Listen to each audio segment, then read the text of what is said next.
Bang! Neeves Knives. I'm Jared, and I have 4 new, pretty crazy Twosuns. Before we get into that, this is my new Kaiser Dolmen. I never had one of the large Dolmen, so I did pick one up. This is the Dolmen 2 that is on ceramic bearings, but it does have some issues. It did come with some problems.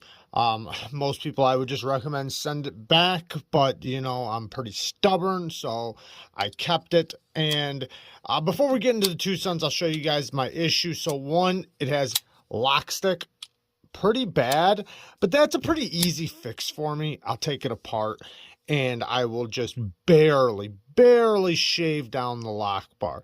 I've shown this before in some videos. I'm not sure which video I did it in. Maybe I'll take it apart and show you guys how I fix it. If you guys are interested in that, just let me know down in the comments. The next thing is, this thing has the strongest detent I've probably ever felt on a knife. I mean, it is beyond strong. Like, it's painfully strong. And the stop, the thumb studs, which are the stop pin, it has an internal stop pin and the thumb studs are the stop pin, so technically it has 2 stop pins, but the thumb studs are very small, so they're sharp, and man, breaking that detent, man, it hurts. And reverse flicking it, it's near impossible. Like, it's just gonna cut me. So it is painfully strong, and I thought maybe possibly it was a burr around the detent hole. So I did take a look, and if you look, we can see the detent hole is right there. But I tried to look and I could not see. I looked under a magnifying glass or a jeweler's loupe and I could not see a burr around the detent hole. Does that mean there's not one? Not necessarily, because they are kind of microscopic, but it doesn't appear to be. So the next thing I looked at was the detent ball itself. It is a big detent ball. It pokes out pretty far. And then when I watch it drop into place, it goes all the way in. So I'm pretty confident that that's my issue. My issue is because on some detent balls, what you'll notice is that they don't drop all the way in. They're actually only like halfway in. And they can kind of determine the strength on how deep the detent ball falls in place, how strong the lock bar is. So one way I can loosen this detent strength up is I can take some pressure off of this lock bar. That's one way. So I can take some pressure off the lock bar, because one of the issues with having a detent ball fall all the way into the hole is that if they mess up, like let's say it's a tiny bit too big, well, then you have detent lash and it'll shake while it's closed. So that's another reason why you might not want it to go all the way in, and you might want it to just go 3/4 of the way in or halfway in to reassure that you have a nice snug fit. Some go all the way in, you know, but some don't. Some go like 3/4 or like 90% in. Some, you know, it just depends on the lock bar strength, the detent ball size, and, you know, the way they do it. But a lot of them do fall all the way in. But in this case, we got a strong lock bar, a big detent ball. So just with all those things, it does make for a really strong detent. So I'll probably have to back some of the strength off of the lock bar. I can also knock off the corner just a little tiny bit, because I don't want to cause detent lash, but I can knock off the corner of the detent hole so it kind of gives it a little bit of a ramp to come out of. I could do that. I like having a strong detent, but with the small thumb studs, it just doesn't work out. All right, let's get to these crazy Twosuns. The first one. I don't know what the heck Max was thinking on this one. So I tried to go through my ideas of what it could possibly be for. One, I thought self-defense, man. It's for self-defense. So got it in hand. And, well, first of all, I knew right away. I just thought about, like, if I was going to, you know, do a little stabby, how would it go? And because the way I always look at it is if you're not confident enough to shove this into a tree or a 2x4, it's not going to work for self-defense. And I knew right away, but I did test it out still, and I tried to poke something, and instantly when you go to poke something, what happens? You go whoosh, right up like that. You literally, because it hits the tree or hits the 2x4 or whatever, and your hand goes wink, right up. So then you get hit right there, and your hand tends to go up the blade. So it's not good for that. You just don't have the leverage to hang on without it going forward. You just can't stop yourself from doing that. So that is not the case. It's not for a reverse, because this just hurts right now. And I thought maybe it's just for show, you know, maybe it's just for fun so that you can like swing it around and stuff, you know, like you can flip your knife around a little bit. I'm trying to do this under the camera, but I'm just spinning it around my finger like this and then catching it. Maybe it's just for that. Let's check the action. So the action, pretty good, not bad. The front flipper, it works great, except for there's one problem with it, and I have a problem with any front flipper that has this kind of jimping for a front flipper. What? Why would you make this far apart jimping? Like, you want jimping like this on a front flipper, not like that. It just doesn't give you enough traction. It's too slippery. They're too spread apart. So you find yourself having to put pressure more than letting the front flipper just snag onto you. Because that's the beauty of it, is when the flipper grabs you. And in this case, it does not. You have to actually put pressure into it. Now, you can do it. Obviously, I'm sitting here flicking it. It's just fine. And the hole's big enough for you to get into and flip. Now, for a thumb flick, you can thumb flick it, but you can't thumb roll it. And the reason why you can't thumb roll it is because as soon as it breaks, you go like that. As soon as the detent breaks, you literally fall into the hole like that. So what you can do is you can like kind of push up and I guess I can't. You can pinch it and then roll it out. Or maybe possibly, yeah, kind of like influence it out and then catch on to it. But it's very difficult to slow roll out without letting your finger fall into it. Blade shape is cool, though. I do like the blade shape. I like the ergos. I think this would have been an awesome knife if not for this gigantic hole. I think what he should have did was put the hole in there, but put a normal size oval hole, maybe a little closer to the top, put some really fine jimping on top. Then this thing would have been a killer design. Totally killer design. This thing would have been amazing. I'd be screaming from the rooftops right now about this thing if that was the case. We have a ceramic ball clip, titanium.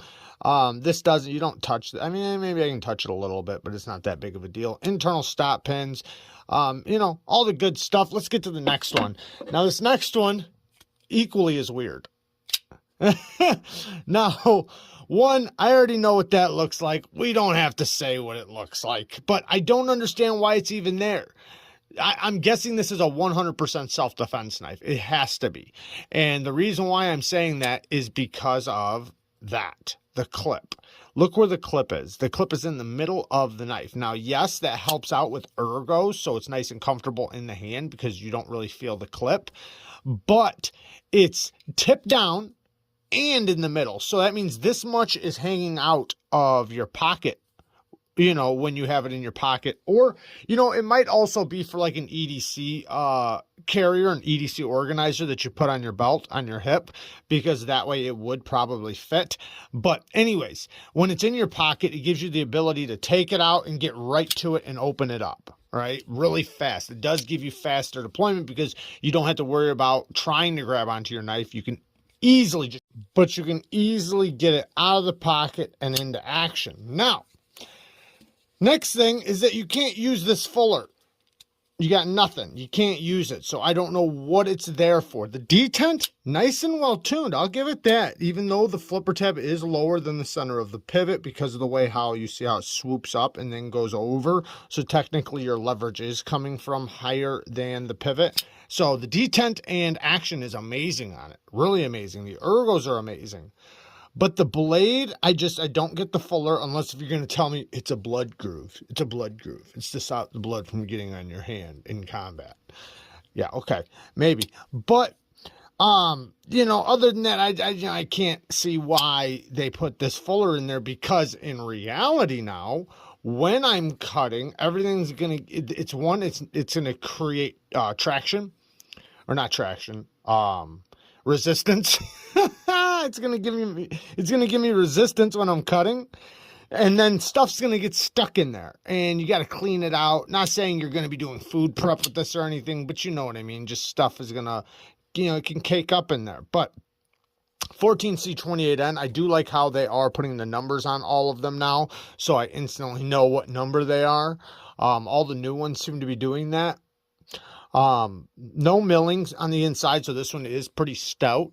And it's not, you know, it's a cool knife. I mean, the action is good. It's just, you know, not going to be for everybody. It's definitely more, in my opinion, this is more toward the self-defense style knife. Even though you got a little bit right there to not let you slip up, a little bit of a finger guard, in the reverse grip. It's pretty comfortable. It works pretty good, I guess. But yeah, and it does have this nice recurve. So, but I just don't see this. I don't know. Maybe. I don't know. Let's get to the next one. Now, the last one is my favorite one of the bunch, but this one's also pretty cool. Now, this is my second knife from this designer. I recently got a Kubi from the same designer, 14C28N. I do love me some 14C28N. This Kubi is a pretty awesome Kubi, and it's the first time I've seen Kubi use 14C28N, so that's pretty cool. I did do a first impressions on that one. Now, this is a Kubi flipper, and in this case, you can use the fuller, and it works very, very good. The fuller is very easy to flick. It is nice and comfortable in the hand. It might not appear that comfortable because it's definitely not a neutral type of grip, but for my hands, it does fall into a nice placement, nice position. Now, the lock bar does give you a little bit of a chamfer, so you can get to it. It's not the smoothest of Twosuns. The detent, kind of like the last one, you see how the flipper tab is so much lower than the center of the pivot, but it does go up high like that, and it's a pretty strong detent, so it kicks pretty hard, actually. So the detent is well tuned. It's one that's going to be a little bit more difficult to fail, especially if you know, are doing it correctly and not, you know, cheating. Now, the detent, when you unlock it, it is a little late, but it's still early enough to where you're past it when you unlock it. You can let it drop and hit your finger, and it is past it. The drop on it, it's drop shutty, but it's not like fall shut action, but it is still breaking in, so it is going to continue to just get smoother and smoother, and it's easy to just give it a little influence and it'll just drop straight down. Now, the TS212, why is it 212 if this is a new one? You know, you're probably thinking that I thought the higher numbers were the brand new knives, and that is the case most of the time. Most of the time, the higher the number are the brand new ones. But they do sometimes have designs that have been in the process for quite a while, and they wind up getting released after a higher number, so they still wind up sticking to the number that they were originally going to be. And, you know, so sometimes lower numbers do get released on a later date. Also, sometimes designers kind of own, I don't know, but they have like a certain numbers that they have, like say the 320s or something. Like they might already have a model that's the 321, and they have another model coming out that's the 322, but the 350 came out before that. But since they kind of have them numbers, when they do finally drop that design, it will come out still as a little bit of a lower number. But still, for the most part, you can pretty much know that if it is a high number, it's not an older model. You know what I mean? So, you know, you kind of follow that algorithm with the numbers. The higher the number, the newer, the lower the number, the older, but not always when it comes to some of the lower numbers. So, D2 steel. Why did they use D2 steel? I have no idea. I thought they were done using D2 steel for their titanium knives, at least with their newer knives.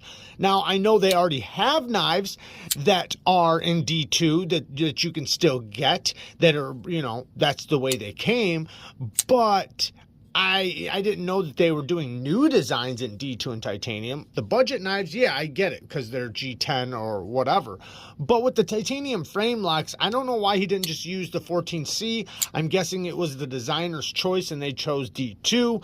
But in my opinion, he should have used 14C28N, especially when it comes to the selling market, because the selling market would way more prefer 14C over D2. Now, that's not saying a lot of people, you know, there's a lot of people that love D2. I'm not saying people don't like it. It's just the majority of people would prefer 14C28N over D2. Small clip. I keep naming everything else the opposite. Like I almost called it a flipper tab. Small clip, but I think it does work good. I only put it in my pocket once, so I can't really say like if it's really that good or not. But the lanyard hole is redonkulous. I don't know why anybody would need that big of a lanyard hole. And the problem with having a lanyard hole that big is it flops around everywhere. I don't carry lanyards really. Especially on full-size knives, but it's going to hang now in front of the knife. So then when you go to flip it, it's going to curl around here because the lanyard's going to dangle there. It's going to curl around and get stuck right here and stop you from opening the knife. You know, it's going to rattle all around. That's way too big of a lanyard hole. Now, whatever, not that big of a deal. I don't carry lanyards, but it's kind of weird having that big of a hole. I like the milling. The milling's really cool. This is pretty interesting to see. It's just kind of weird. It's directly in front of the clip. I guess I'm glad the clip doesn't land on top of it, but it does have a really cool look to it. And yeah, slicey, it's on the more robust side. It's not super slicey. It's more on the thicker side, not stupid thick, and it's definitely still acceptable, but not the thinnest grind. Beautiful sharpening choil though, and the reverse flicking action, like I said, does work good. Thumb flick, you can do it, but it's more for a reverse flick, which does work great. Left-handed, no, not going to work for you. Oh, maybe. I don't think it will though, because you're putting pressure on the lock bar, so I would say no for lefties, or at least for the reverse flick. Now the next one is probably my favorite out of the bunch, and it's, you know, I never would have thought that I actually would like this one. The colors are pretty, you know, out there, but it is unique, and I respect it. It's a multicolored G10, and it has a good working clip. You can see all the machine lines. They're really nice. Lots of machining. It is a front flipper, but it has a very strong detent. Also, this is not my favorite blade shape, especially for EDC. Now, this blade shape does excel at certain things. Skinning, filleting, some food prep, you know, self-defense, things like that. It does excel in certain ways, but not for EDC. And so, and the reason why is, one, to open something up. You need leverage, and you want to be like right here. You don't want your arm going up really high to have to get to the tip. So you lose all the leverage pulling back when you're up really high. Now, yes, you could use the belly, but then you're using a large portion of blade that you don't have to do things that you could do with just a little tiny portion of a blade like the tip. Another thing is, like, say getting out a splinter or something, right? Trying to get the tip of this, you know, to a splinter, I have to creep all the way up the blade, and I have to turn my wrist and everything to get to it, rather than it just being right there. So there's, you know, lots of downsides to a Persian style blade for EDC. However, a lot of people love them, and they still do work. It's not that they don't work. It's just other blade shapes work better. Now, having them smaller like this works better than a bigger one. So if this was a big Persian, then yeah, it actually would be a big negative. But being small, it's not as bad. So the action, is really good, but the detent is very strong, and the jimping does the fatal flaw jimping can do on a front flipper. It doesn't go all the way around. It's slick up here. So if you try to get it right up top, it's slippery because the jimping doesn't wrap around like this. See how it wraps all the way around? It doesn't do that. It stops below. So the top of it is slippery. Now, also, the jimping is more of the blocky, spread apart jimping. Now, this stuff isn't as bad as the other stuff, but this type of jimping is far, far better for front flippers. This stuff can, it's okay. It's not like it's bad. And once you get it down, it's very snappy. I mean, it's incredibly snappy. You just want to make sure you get in front of it, not on top, right in front of it, and it works just fine.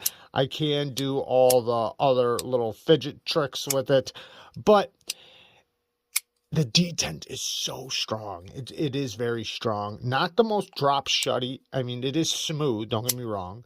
You don't want to put pressure on the lock bar because you will lock yourself out. But it's got a nice little G10 pad there for you, so it's pretty easy to stay off of it. The ergos, it is a nice 4-finger grip, and it does have a cool look to it, kind of. I do respect it. I can get up nice and close to the blade. Push cuts will be great, especially if you look at the handle. See how this kind of dips down? The pad of my hand kind of just nestles right in there for the push cuts. So there's a lot of good things about this, and I can feel the build quality. It does feel well built. Nice chamfering into the lock bar, pretty easy to access. The centering is beautiful. The pocket clip works great. Yeah, there's a lot of good things about this one, but you know, it's not necessarily my style, but still pretty cool though. And like I said, it is pretty well done. I'm not a huge fan of these you know, the pivot collars, but you know, not that big of a deal, and it's still a pretty cool knife. So if it is your style, you know, and you like the way it looks, it's definitely very nice, and it does have pretty good geometry too. So there you guys go. I love you guys. Thank you guys for watching. Peace.